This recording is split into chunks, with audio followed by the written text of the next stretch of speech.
Hello and welcome to AircraftGrade, the podcast all about commercial aviation.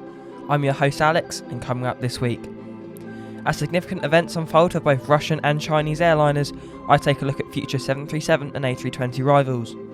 Lufthansa expands its cargo operations. A West Atlantic 737 suffers significant damage at Exeter Airport. And as we say goodbye to 747 production, I take a look at some of the most unique versions ever produced.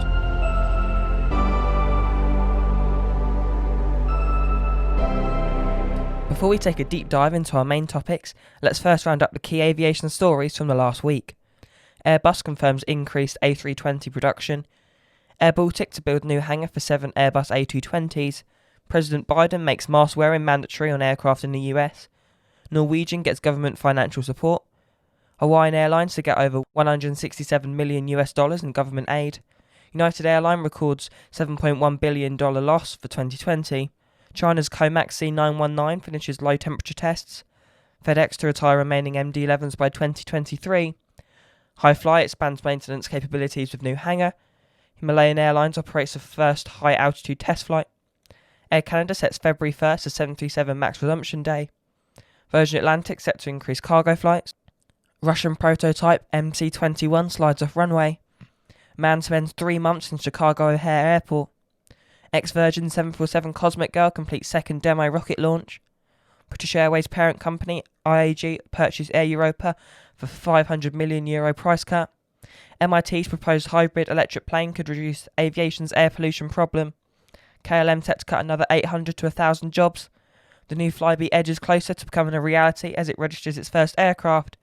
Lufthansa rebrands Ocean leisure airline as Eurowings Discover, and KLM suspend all flights to and from the UK.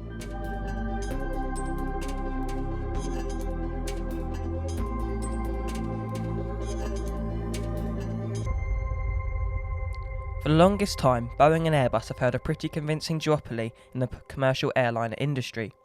However, in recent years, competition in China with COMAC and Russia with Irkut have started to emerge to potentially disrupt the market and rival the established airframe manufacturers. As both have recently hit the aviation news press, one for passing low temperature tests and the latter for dramatically skidding off the runway, I thought today we'd take a closer look.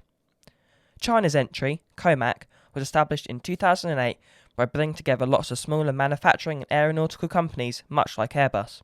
It makes sense that COMAC wants a bite of the airliner pie. At the beginning of 2020, more than 200 airports were due to be built over the next 15 years in China, with a very strong aviation market ever growing, with Boeing predicting a need for over 8,000 new jets, before COVID of course. They've already manufactured a regional jet for China called the ARJ-21. However, this is more of an Embraer E190-E2, an Airbus A220 rival, rather than targeting the likes of Boeing and Airbus in their bigger wide-bodies. Their larger narrow-body project was launched in 2011 and called the C919, and it's their answer to the A320 and 737. So far, 6 test aircraft have been built, with deliveries due to begin this year. The C919 features CFM LEAP-1C engines, a derivative of the same engines used on the 737 MAX and 320neo. Additionally, the C919 can seat anywhere from 158 to 168 passengers, whereas the 737 MAX can seat over 200 seats, and the Neo offers up to 194 with the A321. Range is also an important factor for the jet's success, as the COMAC is primarily designed for Chinese domestic and regional routes. The C919 offers a relatively modest 2,200 nautical miles of range, with the extended range model only boosting it up to 3,000 nautical miles. The MAX and Neo far eclipse this with ranges of 3,550 nautical miles and 3,400 nautical miles respectively. This range deficit won't be an issue for the C919's targeted Chinese market, but could be a problem if it wants to reach international customers. Although the price of this new jet is largely unknown, CNET have predicted the C919 costs about half that of the 737 MAX and A320neo at $500 million. Thus far, it's unclear whether the C919 will reach global markets. However, currently over 95% of all of its 815 orders from Asian carriers, with only GE Capital placing the only foreign order. The C919 is currently due to be certified this year, with its recent temperature test helping it on its journey into service. In my opinion, the C919 is really exciting aircraft. Competition for Airbus and Boeing will only be good for the customer, in my eyes. It will drive down prices, increase passenger comfort, and hopefully bring an end to aircraft design trends at the moment of just producing endless uninspired variations of essentially the same plane, as you saw with the 737 MAX and A320neo. In recent years, Russia's jet aircraft haven't been a huge success internationally. Its most recent, the Sukhoi Superjet, ultimately failed due to a lack of spare parts and a solid supply chain. However, Russia's next attempt is hoping to improve on these shortfalls. Irkut is building the MC-21, a similar sized narrowbody to the Comac. Irkut was founded in 1932 and used to build war bombers in the Second World War. Since then, they've focused on civilian aircraft. However, in 2006, it joined a consortium of other Russian plane manufacturers, Ilyushin, Mikoyan, Sukhoi, Tupolev and Yakolev, to form the United Aircraft Corporation. Once again, much like Airbus did. It seems to me that both Comac and UAC have seen the success of the Airbus philosophy and realise that it's the best way to achieve success in the congested airliner market. The MC-21 began design work in 2006, but has been delayed due to US sanctions. The first aircraft flew in 2017, and so far 5 test aircraft have been built. The first version, the MC-21-300, has a range of 3,200 nautical miles and can seat 163 to 211 passengers. This will be the first to launch.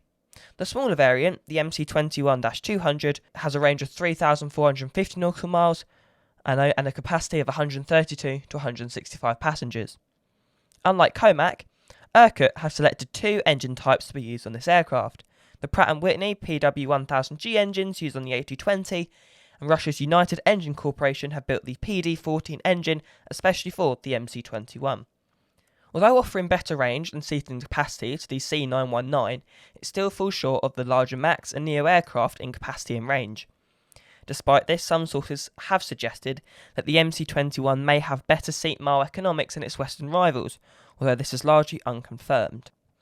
There are currently 175 firm orders from 15 operators, and deliveries are due to start this year.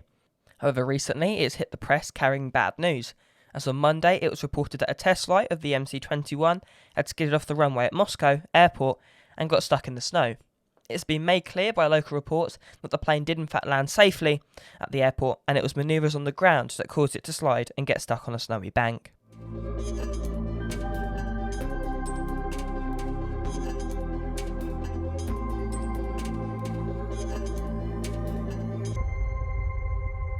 Star Alliance member and German flag carrier Lufthansa has recently begun a 7-year programme to modernise its freight facilities in Frankfurt, a project due to be completed in 2028.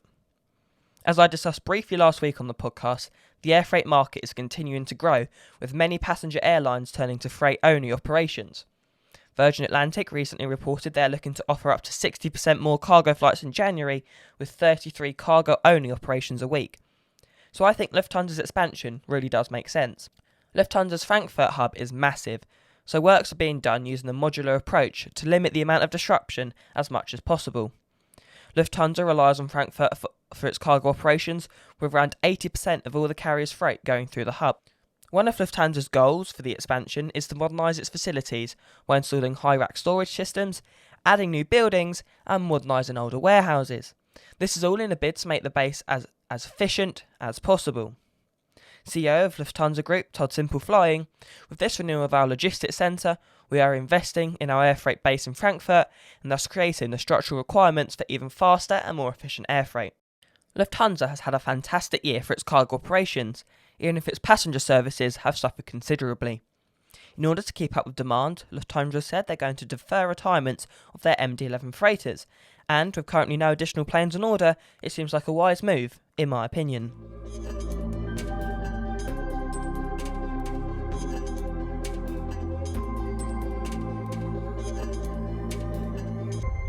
Exeter Airport has seen very little traffic since Flybe's departure in March last year. However, recently, a cargo 737 has received a lot of damage while landing at the airport on Tuesday. West Atlantic UK are a cargo airline operating 13 737 freighters and one ATR 72 freighter. They frequently operate mail flights around the UK, regularly stopping off in Exeter in the early hours of the morning. However, on a route from East Midlands Airport, the 737 freighter touched down very hard and caused significant damage to the aircraft's fuselage and airframe. Reports suggest that cargo was unable to be loaded straight after arrival as the door was damaged, preventing access. Just hours after the incident, a similar 737-400F was dispatched to Exeter to complete the mail run. The plane involved, Golf, Juliet, Mike, Charlie, Yankee, is unlikely to fly again. The aircraft was already 26 years old, and damage to this extent usually leads to a write-off.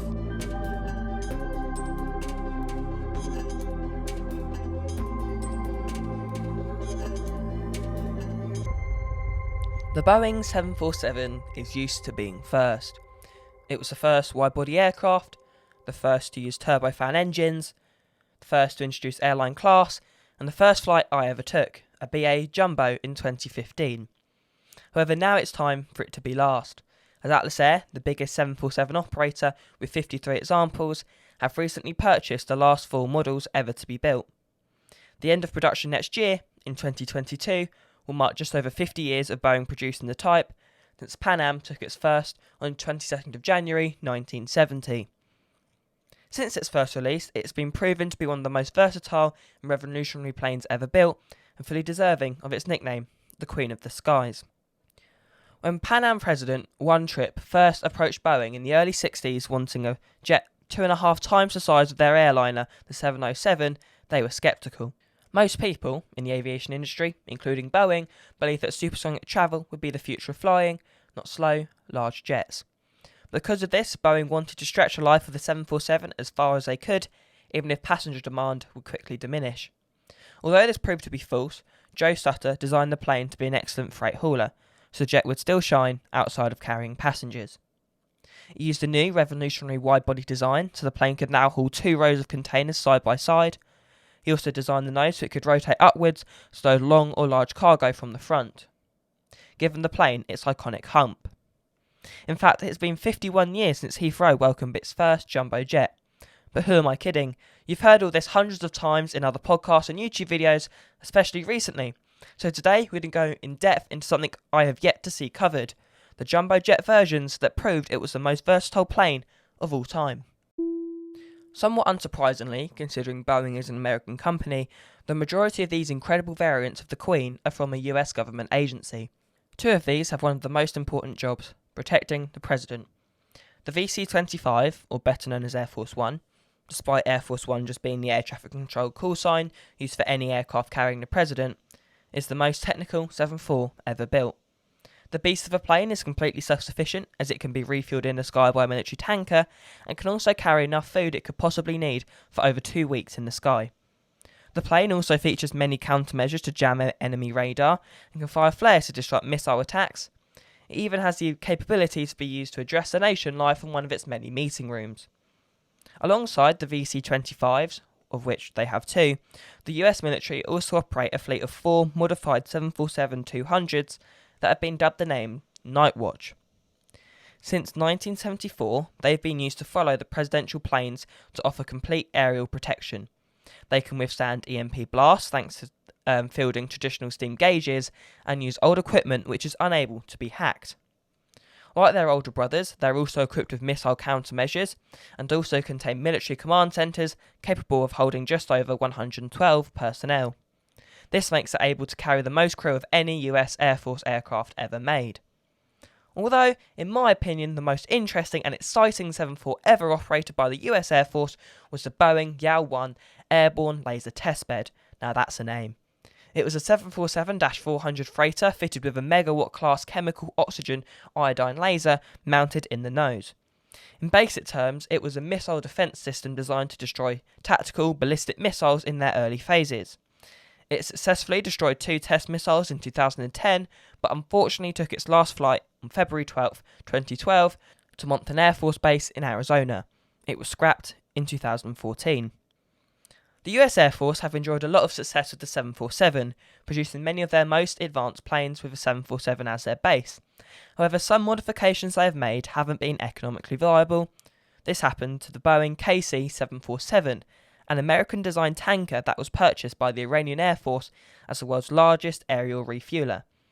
They acquired 2 to refuel their F4 Phantoms and still fly one today, 40 years later.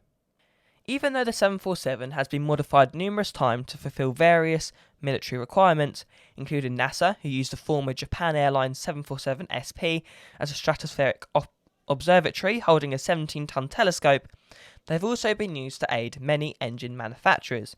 General Electric operate a 747-400 as an engine testbed. The 747 is a perfect engine testbed as it can comfortably fly with just 3 engines because the massive rudder it has is strong enough to counteract the resulting yaw. Their previous generation testbed, a Dash 100, flew 775 cycles, testing 11 different engines. Rolls-Royce, a rival manufacturer, have also purchased an ex-Qantas 74 to use for their own engine tests. Rolls-Royce say the aircraft will trial commercial and business engines at super fast speeds and high altitudes. Pratt & Whitney also once owned a modified 747 SP for engine tests, but unlike Rolls-Royce and GE, Pratt & Whitney mounted their engine on a stub wing on the plane's distinctive hump behind the cockpit. This allowed them to test anything from business jet engines to turboprops. You might also not know that in 2016, Qantas once flew a Queen with 5 engines, as one of their 747s had become stranded in Johannesburg, requiring a new engine, and transport by sea would have taken weeks, whereas flying a spare on a scheduled flight took far less time. To end this segment looking into some of the strangest Boeing 747 configurations ever built, I wanted to quickly mention its role in space exploration. It's pretty well known at this point that NASA once operated 2 modified 747s to carry the Space Shuttle orbiters from their landing location to the Kennedy Space Center as the distance was too far to be transported on ground. However, did you know that Virgin Galactic operate a 747 called Cosmic Girl to launch their Launcher 1 rocket? That same aircraft used to be flown by Virgin Atlantic. One honourable mention of the strangest 747 goes to the Supertanker, an aerial firefighting Dash 400 owned by Global Supertanker Services LLC. It can hold up to 74,200 litres of retardant and is the largest firefighting plane in the world. It can drop its load from a distance of 400 to 800 feet at a speed of 150 knots. It was famously leased by Cal Fire to be used to combat the wildfires in California in 2017. So as we say goodbye to the production of the Queen, it leaves behind a legacy of, in my opinion, the most versatile plane ever built.